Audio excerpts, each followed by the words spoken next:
We are Nick and Amber Heaps. We are from Utah. Nick and I met in high school. We were married after Nick came home from serving a 2-year mission for the Church of Jesus Christ of Latter-day Saints. We have been married 12 years and we have 3 beautiful daughters. The reason why we're doing this video is kind of to tell a little bit of our story and the journey that we've been on. Shortly after we were married, we moved to Blythe, California for Nick's job. While we were in Blythe, we got pregnant with our first baby. We were very excited. On February 4th, 2013, Nick got up and went to work. I woke up and started feeling something that I had never felt before. I called my one friend that we had down in Blythe. Her name was Kimmy. I called her and she told me I was having contractions and that she was going to take me to the hospital. She dropped everything and took me to Yuma, where the hospital was, and said, we're gonna go have you checked out. Because Nick and I had been living away from family for the very first time, it was really hard for me, especially, to not have my mom there. I'm really grateful for Kimmy because I feel like she took on that mom role. I was being monitored, and about an hour into being monitored, the doctor came in and said that they weren't getting enough movement from the baby, so they were going to take her via C-section.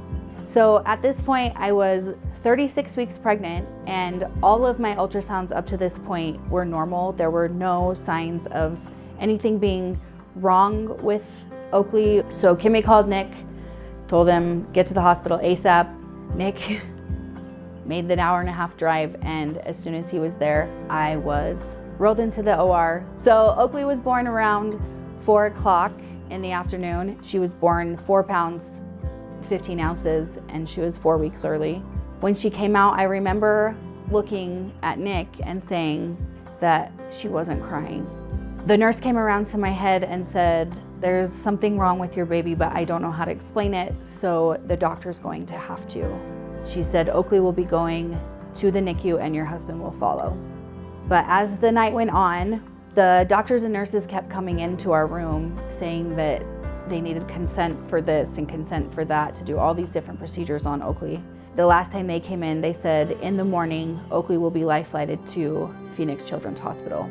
It was very terrifying for me, especially for that first day, especially a lot of unknowns and nobody really to rely on because she was still recovering, still half asleep. At this time, we had been in contact with our parents and we let them know that that is what was going to be happening. So they both made arrangements to get to Phoenix the next day. I traveled the 3 hours from Yuma to Phoenix. When I got to Phoenix, Amber's parents had already flown in and they had already made it to the hospital before I had gotten there. Once I got there, we were able to go back and finally see Oakley. From seeing her last time we saw her in Yuma to seeing her now in Phoenix, the color of her skin had changed. She was looking much healthier, so it gave me hope that things were gonna get better, that what we were just going through was just kind of a temporary thing. Eventually, Amber was released from the hospital and her friend Kimmy had to drive her late in the night. She didn't arrive until it was 1 a.m. 1 a.m. to Phoenix, and then my parents made it the next day.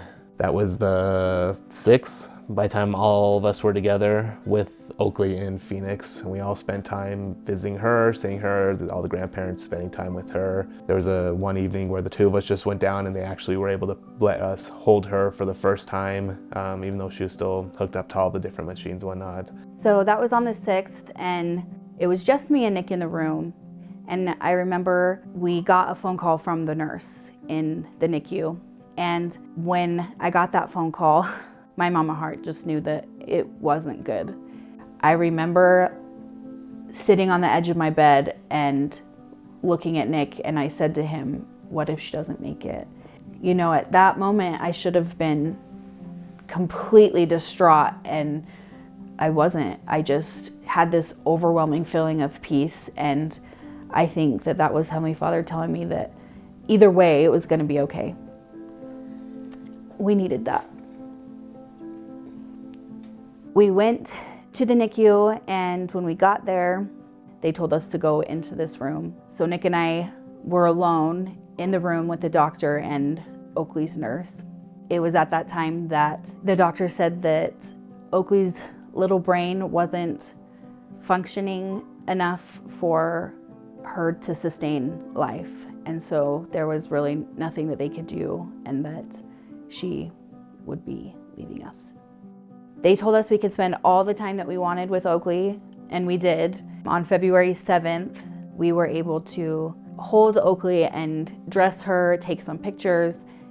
Nick and I actually were able to give her a bath for the first time. She was taken off life support, and she passed away around 2:30 on February 7th, surrounded by my parents, Nick's parents, and also my friend Kimmy was there. It was just nice to have those who took care of us and raised us be there to help support us. There was a moment there after she had passed away that I kind of broke down, and my mom was there, and I was able to hold on to my mom and embrace her and, feel comfort. I remember thinking about not only her as a baby, but her growing up and kind of the life that I wanted for her. Having Oakley on the other side gives me the peace and comfort that I need, because I know that she is another protection for us, and it helps keep us on track so that we can be worthy to live with her again. It made me learn real quick of what a father's responsibility is for his daughters and what he needs to do to take care of them and protect them. Oakley's body was then prepared in Mesa, Arizona, and then transported up to Utah, where we then held a graveside funeral service for her, and her body was then laid to rest at Lakeview Memorial up in Bountiful, Utah. The biggest blessing that I've gained from having Oakley is my testimony of my Savior Jesus Christ and the plan of salvation and the sacrifice he made so that families can be together forever. Her life was short, it was only a few days, but the things that we've learned, the things that she has taught us will last, a lifetime and hopefully generations. She'll always be part of our lives, day in and day out, year after year. Something that we teach her two sisters about, and then her sisters will carry that on in their lives and pass it down to their children as well too. How much someone's life can affect it even for just a short amount of time. What do you think of when you think of Oakley? An angel. What are you most excited for when you get to see Oakley again? To play with her and see her. What do we do every Christmas for her?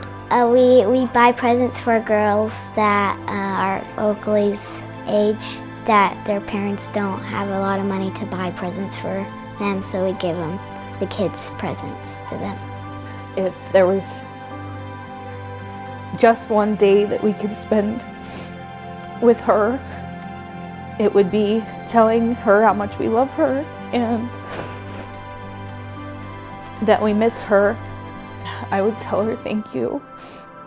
Thank you for picking us to be your parents and being able to teach your sisters and so many other people the power of the atonement and help people feel that peace and spirit in their life.